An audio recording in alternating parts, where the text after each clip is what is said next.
So I actually want to start off this evening with a story. You're all probably familiar with Gerber foods. Gerber baby foods are a staple of American society. We ate it when we were growing up, our children eat it. The interesting thing about Gerber is Gerber wasn't always a baby food company. At the beginning of the 20th century, Gerber actually was in the business of canning and preserving fruits and veggies. At the beginning of the 20th century, this was a really bad place to be.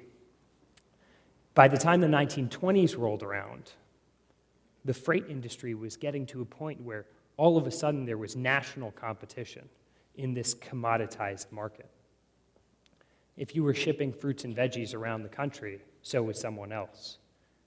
The margins started to drop, businesses became unprofitable and went bankrupt. And so with their back against a wall, the executive staff at Gerber realized they had to do something. And so they had this miraculous idea in the age of a brand. This was a very novel concept at the time, to buy a pureeing machine. And they would puree their fruits and veggies, and they would create a brand around baby food. And their experiment paid off, and from the mid-1920s to 1974, Gerber grew massively. In fact, by 1974, Gerber had about 90% market share in the United States, and they were an internationally recognized brand. But like every company that reaches the pinnacle of its success, like each of us when our salaries stop growing, when our bank accounts start tipping downwards, they looked for growth. They grasped for new opportunities. And so it was sort of a wonder when one landed right in their lap. An executive made this uncanny observation. It was 1974, and women were entering the workforce at sort of an unheard of pace. But with more women in the workforce, there was still an increasing desire to eat healthier. So this executive realized that there's fewer hours in the kitchen for the average American household, but a desire to eat healthy. Well, we could satisfy that need. After all, we, Gerber, own fruits and veggies. That's our business.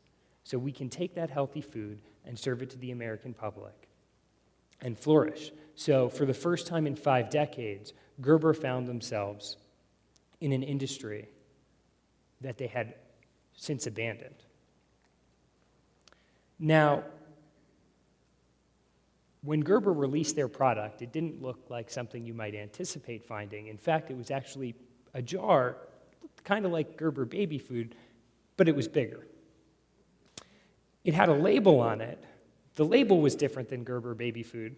It didn't say Gerber baby food. It said Gerber Singles, because you were single probably, and you wanted a single meal, so it made sense to Gerber. And the food in the jar was a little different. It had different flavors, but it was still pureed fruits and veggies, so when you picked it up and ate it, you kind of felt like you were eating baby food. But wait, there was a difference. There was another difference. Now, Gerber Singles were shelved next to the canned soup, so you could be walking down the aisle and look next to your SpaghettiOs and say, well, I'd rather have this baby food, because that's the experience that Americans really wanted at the time. So it's no surprise, I'm sure none of you are shocked when I say that Gerber Singles was a massive, massive failure. Within 3 months, the product was recalled at Gerber's own expense to save it brand damage. And it was never spoken of again. Thankfully for us, we have the internet, which is a magical time machine that took us back to a point that we could make fun of them for this. But really, in reality, Gerber's not an anomaly. Great success stories tend not to repeat themselves. In pursuit of innovation, the people who achieve it so wonderfully the first time struggle time and time to do it again. We have icons like Steve Jobs and Bill Gates and Elon Musk and Jack Dorsey, who are all inspiring for their ability to do it over and over. But even those wizards of Silicon Valley, they don't have success every time. They try. Look at Steve Jobs. Steve Jobs is the man who delivered the Macintosh, the iPod, tablet computing. But he also brought us the Lisa, which probably not many of you recall because it was a failure, and Ping, which was the social network with no people on it.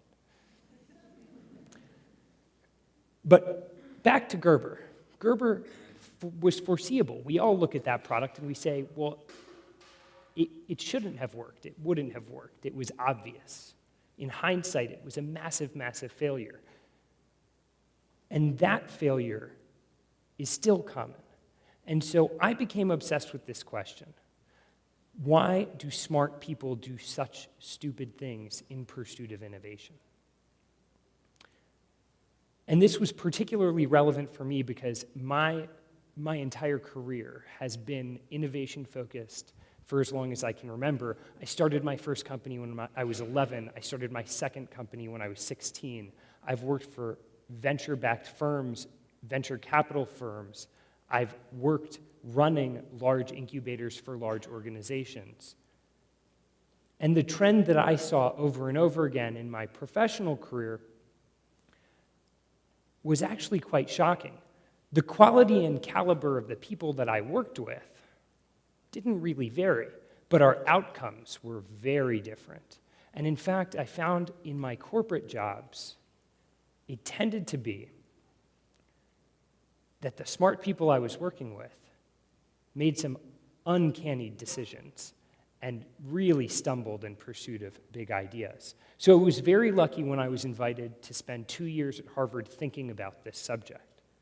And I was even luckier because I got to study under the tutelage of a man named Clay Christensen, who studied under a man named Joe Bauer, who studied under the works of a woman named Edith Penrose, and all three of them shared one common characteristic. They were nice.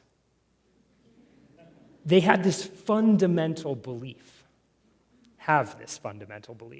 that people are intrinsically good, that managers and executives are smart, just like I observed, that each of us in pursuit of those big changes have all the best intentions. But it was something else that got in the way. And ultimately what they said is, it was their circumstances. It wasn't their fault. The circumstances they were in led them to make such ridiculous decisions. So I challenge you to put yourself in the shoes of that executive at Gerber. It's 1974 and you're struggling to find growth. The average product costs $10 or $20 million to launch to the American public. It's a very expensive proposition. If you were to launch Gerber's new adult food product right, it would mean you needed probably new manufacturing facilities, because this would require a different process. You needed a new packaging line. You probably needed entirely new branding. Heck, you need a whole new organization to do it. Well, that's a really expensive proposition. And if you're struggling for growth already, if your margin's under pressure, if the fire is lit underneath you, you don't really want to be making a very expensive gamble. So instead, you say, well, what if I use this jar that I already have? And what if I just use the fruit and veggie formula that I've been using for years? We're really good at that. And what if I exploit the Gerber brand? Because people really love the Gerber brand. Maybe not for adult food, but they didn't stop to ask that question. You have a natural inclination in that position because of the circumstances you're in to make all the wrong decisions. The entrepreneurs that I've worked with over my years in VC and advisory and in startups share one common characteristic. They're a lot like children. In reality, a lot of them are children. But they look out at the world and they dream incredibly big. When we're kids, we look across a canyon and we imagine flying to the other side. We think of space travel and teleporters, and there are monsters under the bed. There are monsters under the bed because there's no reason there can't be. And then we get old, and we get stodgy in our ways, and we learn all of the rules, and we realize that there are no monsters under the bed because there can't be. Monsters don't exist. Businesses are no different. As businesses mature, they find themselves with constraints. As we move forward through our professional careers, we find ourselves with the same constraints. A business might put in an ROI requirement because it doesn't want to invest in one business or another unless it can make its return and satisfy its investors. We look at the next job we are going to take subject to the job we're in. And the paradox is that's actually a very valuable thing. If you think about it, Gerber's success, the reason they had 90% market share in baby food in 1974 was that they had incredible processes in place to be efficient and grab their market from their competitors. They delivered an incredible product, superior experience, and sustained their business for 5 decades. And it was because of the processes and the controls that they put in place. The very thing that in the pursuit of the next opportunity held them back. So this might be an incredibly pessimistic outlook. I've just told you that innovation is challenging because the very things that make you good make you bad. But it's not impossible.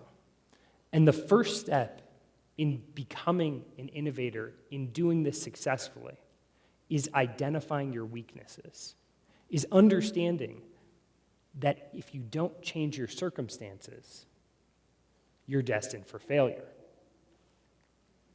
So I'll offer 3 pieces of advice. The first is embrace newness. When new ideas come along, when new opportunities present themselves, you need to look at them as if they exist absent all other constraints. I'll offer Tesla. Tesla is an incredible electric car company. When Tesla was founded, a lot of people looked at its founder, Elon Musk, and they said, okay, well, this is interesting, an electric car company by the guy who founded PayPal. But he also founded a company called SpaceX that's commercializing space travel, which is sort of failing right now. And the electric car needs a battery that doesn't exist, and nobody can predict how we would make it. But the entrepreneurs at Tesla, just like the entrepreneurs at SpaceX, looked out at the world and they saw what should be, what needed to be, not what was. And they built into that future. They built that future themselves, developing things like charging stations and the silicon-ion battery. They identified what the optimal solution should be, not what the best solution subject to their time was. And then they worked towards it, and that's the story of all innovation. It's a new idea. You're taking invention to a commercial market. Invention meets commercialization. Start with the newness. The second piece of advice I would give you is to constantly ask why. We all bring baggage with us wherever we go.